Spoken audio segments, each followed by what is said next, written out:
And then we announce, oh, we made a mistake. And now it's the blue eyes who are better. And then we give the blue eyes the same treatment. They're the ones who win in a volleyball game. They're the ones who get all the favors and all the treats.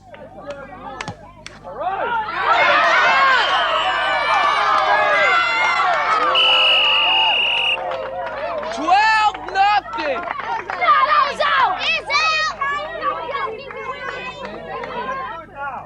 Now, when we switch it around, when the blue-eyed people become better than the brown-eyed people, even though they did not like to be treated that way, they treat the brown-eyed people that way.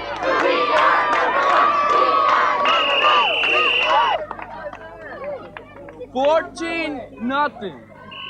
Also, what happens in this process that is so wonderful is that they see that when they treat people bad, they don't really like it. What was it like? I mean, you saw people crying. You saw people getting really upset. What went on with you?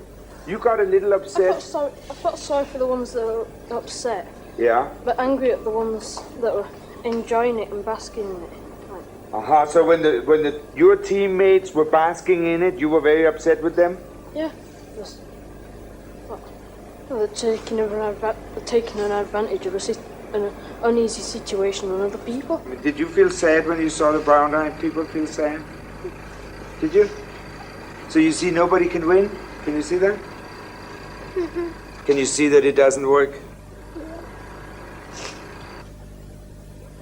So what was it like? What did you learn?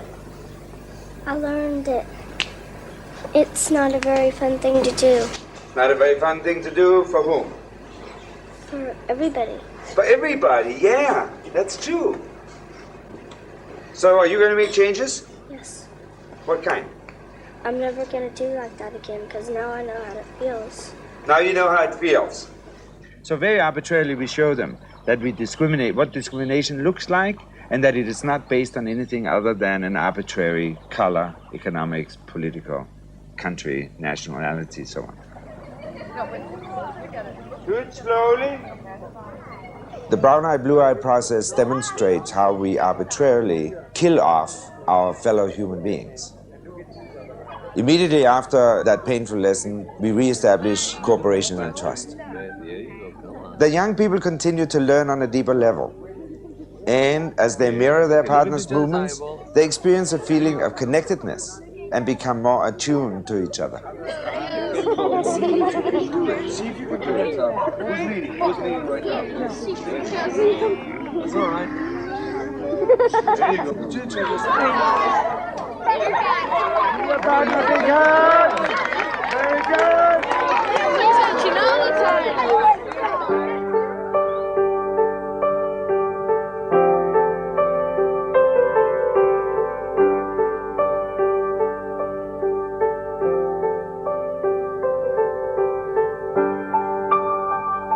In the blind trust walk, both partners get an opportunity to feel what it is like to be vulnerable and to take responsibility for another person. They also get to experience their surroundings in a different and intuitive way.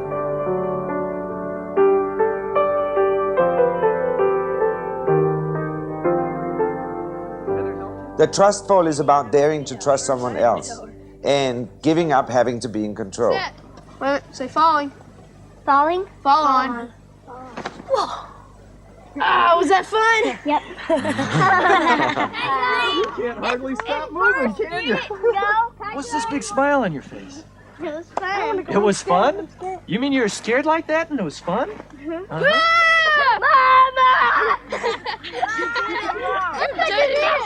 Mama?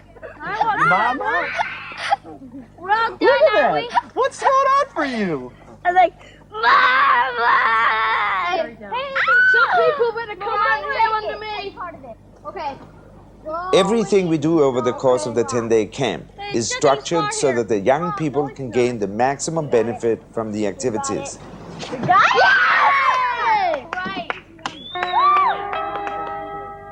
We put great emphasis on cooperation, trust, and teamwork. And the young people discover that it is fun to play in a non-antagonistic way. And it is not that we are against competition. We support the young people by helping them to see that they are not up against each other. They're up against their own limitations, their own sense of excellence. On the ropes course, they are transferred into a safety system, but it is not used as a security system. There's a difference between security and safety on this course. They are safe, and therefore they are able to confront their feelings of insecurity. Oh, you have to watch what you step in. There you go. Come on. There you go. There you go. As they go through these various tasks, they meet different challenges which create a set of problems they think they can't overcome. But they very soon learn that I can't means I must. There you go. You're doing great. On the trust walk, we have a situation where a young person has an opportunity in expressing trust. It's an example of how people use trust in their life. It really helps them to rely on each other and overcome their fears. You gotta lean towards me and I gotta lean towards you. When you first get on it, you feel like, oh no, I'm gonna fall. As soon as you walk across the rope, you know, hey, I got the hang of it. And you walk all the way around thing, do all this stuff, and you know, hey, this is fun. Made it. I'm scared. When I got across the first rope, I was real scared too, and I didn't want to do it at all. I saw everybody else just going along, especially Beth, and she was just going along like a little grasshopper on the ground. And I saw Beth and I said, well, I'm being silly, she's 5 and I'm 8, I might as well go. So I went, and then I felt how good that was for me to do that. So it was like we were little magnets sticking together. Come on, Beth. Look at that woman. Shoot, Beth. Boom, boom. Keep going. A pro. Oh, you're doing it. There you go. Look at it. Woo. Keep going, Beth. She's a professional.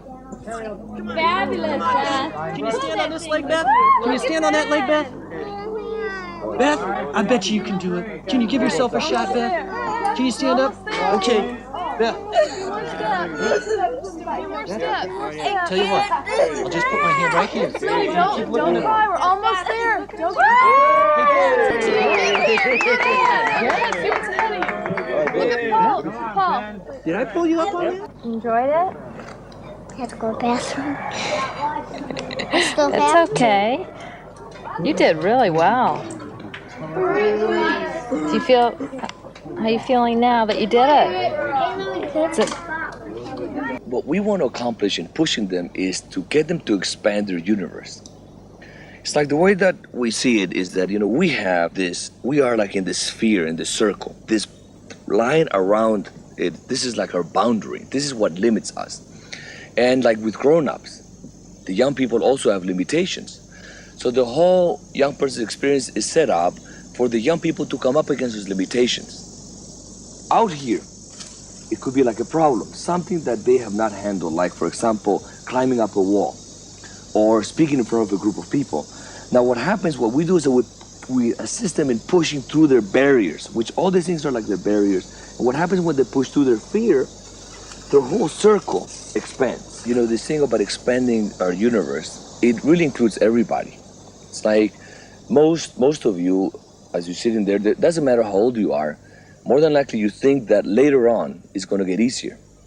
Well, the young people also are raised thinking that later on it's going to get easier. And really what happens is that later on it gets later, it doesn't get easier. So what happens is that what we can do is assist the young people to realize that they can push through it now, or that they can waste a whole bunch of years. Like I would imagine for some of you, as you sit in there listening to this, you can see that there's certain things in your life that you've always wanted to do that you haven't done because you were scared or you didn't feel ready or for whatever reason you thought that what later on is going to happen. And as you may have discovered already, that later on it doesn't get easier. It just becomes, in fact, more difficult. So the whole point of this is to get the young people to see that they can begin to push now.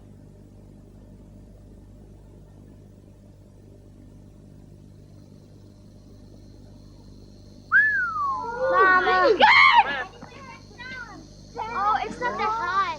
Don't tell me it's not high. It's not One of the interesting things about young people that I love is their courage.